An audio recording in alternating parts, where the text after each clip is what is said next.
Let me tell you something that might sting a little. If someone only shows up for you when it's easy, when it's convenient, when it fits perfectly into their schedule, that's not love. That's comfort.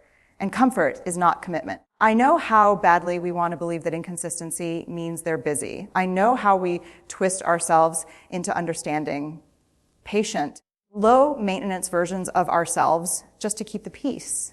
But here's the hard truth: when someone cares deeply about you, they make space for you, not leftovers. Space, if they disappear when you're struggling, if they resurface only when they're lonely, if you feel like an option instead of a priority, that's your first sign. People who care don't just show up when it's fun, light, and easy. They show up when it's messy, when you're overwhelmed, when you're not at your best. Real care leans in when things get uncomfortable. And here's the part that hurts the most. If you constantly have to convince yourself that they care, your body already knows the truth. Love doesn't require you to beg for basic presence. It doesn't require you to shrink your needs so you don't feel too much. If they only choose you when it suits them, they're not choosing you at all. They're choosing themselves. And you deserve more than that. Let's talk about something subtle, but deeply painful. You're speaking. You're sharing something vulnerable. Maybe it took courage just to say it out loud. And while you're talking, they nod. They say, yeah. They even respond. But they're not really listening. You can feel it. They interrupt. They shift the focus back to themselves. They minimize what you just said. Or worse, they forget conversations that mattered to you. When someone cares about you, they don't just hear your words. They hold them. They stay present. They ask questions. They lean in with curiosity instead of waiting for their turn to talk. Real care sounds like, tell me more. It feels like someone trying to understand, not trying to win. But when someone doesn't care deeply, your emotions become background noise. Your excitement gets brushed off. Your pain becomes overreacting. Your stories get cut short. And here's the dangerous part. Over time, you start talking less. You shrink your stories. You swallow your feelings. You convince yourself you're too sensitive.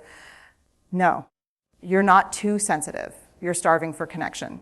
When someone values you, your voice matters, your feelings matter, your experience matters. If you constantly feel unheard, unseen, or dismissed, that's not miscommunication. That's emotional neglect. And you deserve to be listened to like your words carry weight, because they do. Let's go somewhere tender. Have you ever opened up about something that hurt you only to be told you're too sensitive, or it's not a big deal? Or my personal favorite, you're overthinking it? That right there, that's invalidation, and it cuts deep. When someone truly cares about you, they don't have to fully understand your feelings to respect them. They don't need to agree with you to honor your experience. Care says, I may not see it the way you do, but I want to understand why it feels this way for you. But when they don't care enough, your emotions become inconvenient. Your tears make them uncomfortable. Your anger makes them defensive. Your sadness becomes something they rush to fix instead of sit with. And slowly, you start doubting yourself. Maybe I am dramatic. Maybe I'm asking for too much. Maybe it really is my fault. Listen to me carefully. Your feelings are data. They are signals. They are sacred. They are not problems to be erased so someone else can stay comfortable. When someone repeatedly dismisses your emotional reality, they're not protecting you. They're protecting themselves. And real love, it makes room for your emotions, even the messy ones, especially the messy ones. If every vulnerable moment turns into you apologizing for feeling something that's not care, that's erosion.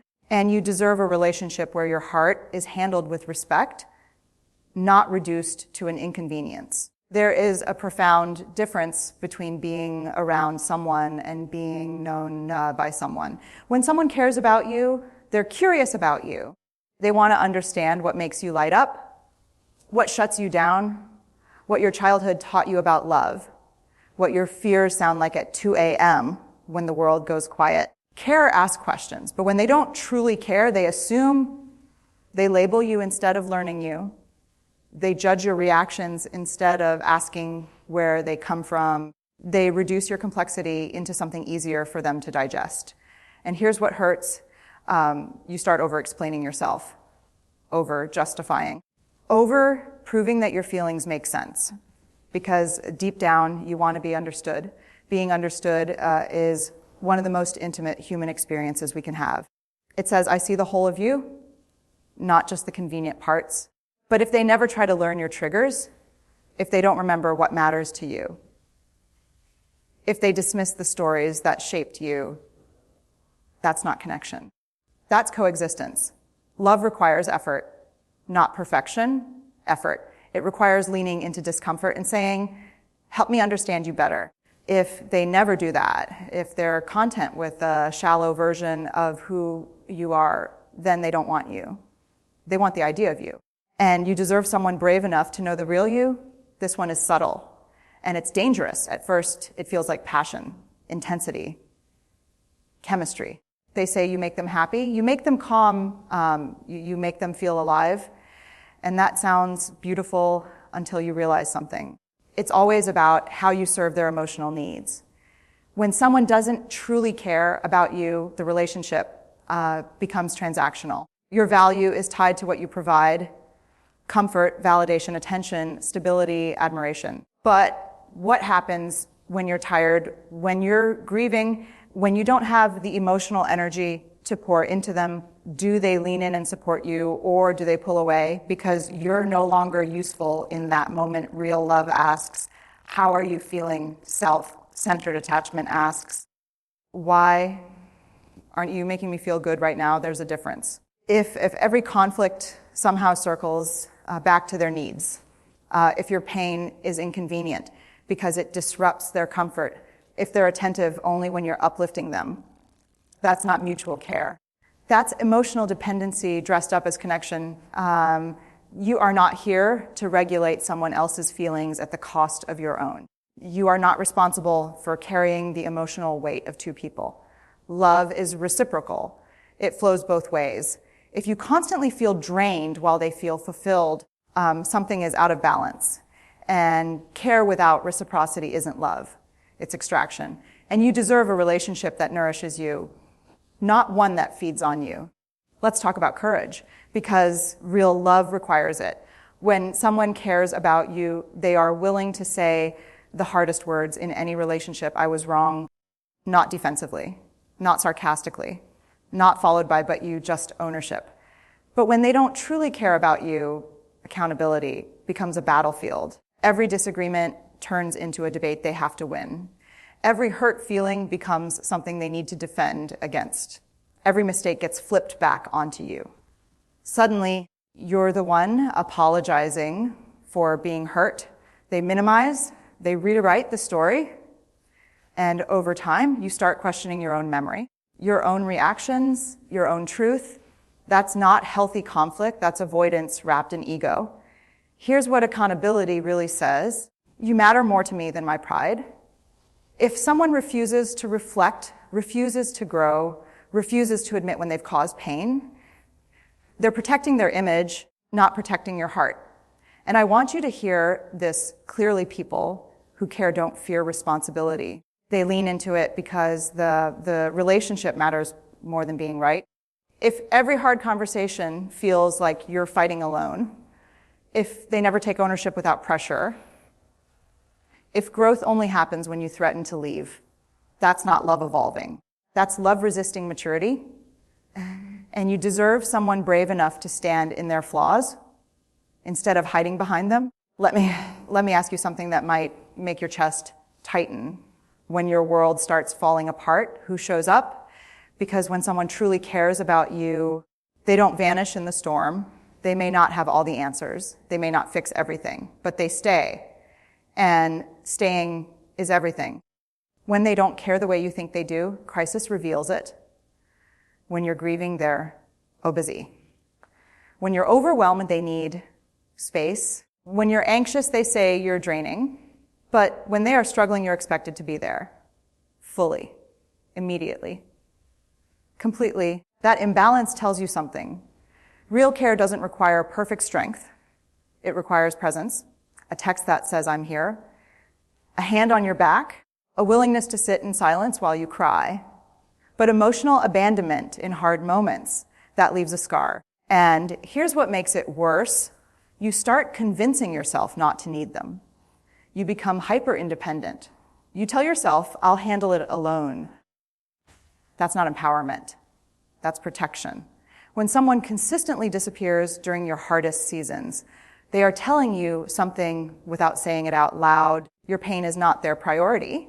And love, real, steady, grounded love, does not retreat when things get heavy. It steps closer.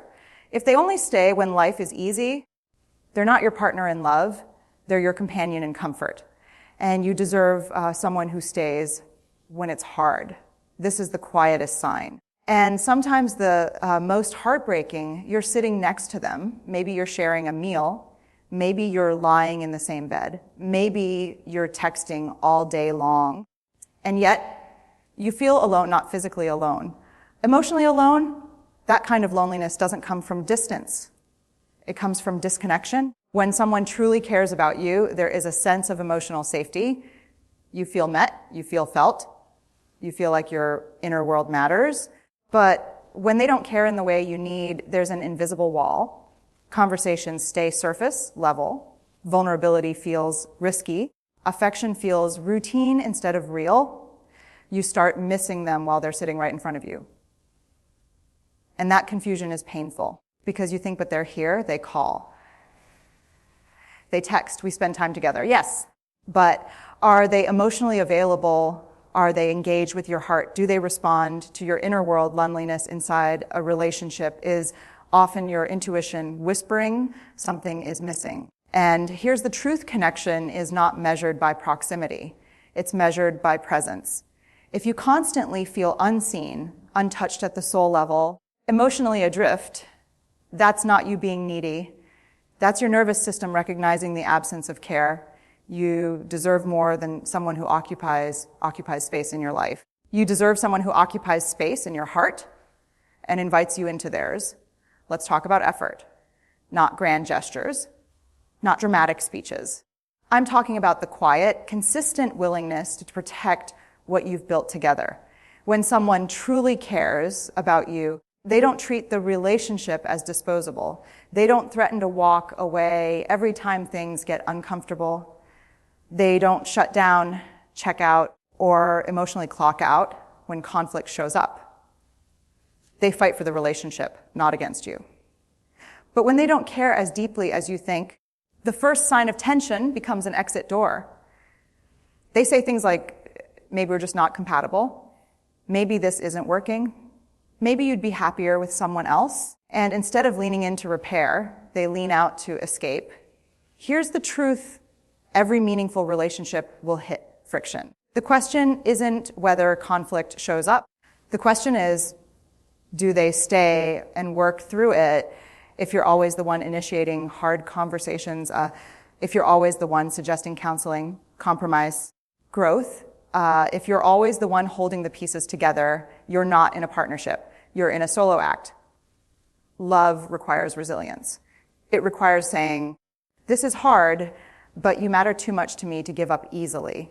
If they protect their comfort more than they protect the connection, that's your sign. Because when someone truly values you, they don't look for the door.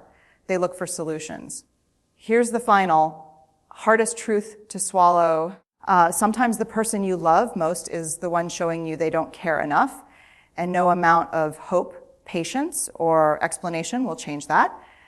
You've seen the signs, the inconsistency, the dismissals, the avoidance, the emotional absence. You've felt it in your chest, that quiet H that whispers, I'm not enough for them. And you know what? That whisper is right, not because there's anything wrong with you. Quite the opposite. You are whole, worthy, and deserving of deep, unwavering care. The problem is with them. Choosing to stay with someone who doesn't see you, hear you, or fight for you is a choice to deny your own value. And it's exhausting. It erodes your spirit in ways you barely notice until one day you wake up and feel empty. Here's the courageous path: choose yourself. Choose your emotional well-being. Choose people who show up for you in ways that matter. Choose to walk away from those who only show up when it's convenient, safe, or easy. Because self-respect isn't selfish. Setting boundaries isn't cruel. Leaving someone who doesn't truly care is not failure. It's liberation. You are allowed to demand consistency, accountability, and presence. You are allowed to expect love that lifts you instead of drains you. You are allowed to step away from relationships that don't honor your heart. And when you finally do, the space you create will not be empty. It will be full of peace, clarity, and the kind of love that finally sees you for all that you are. Because the first person who must care about you is you, and that is where your freedom begins.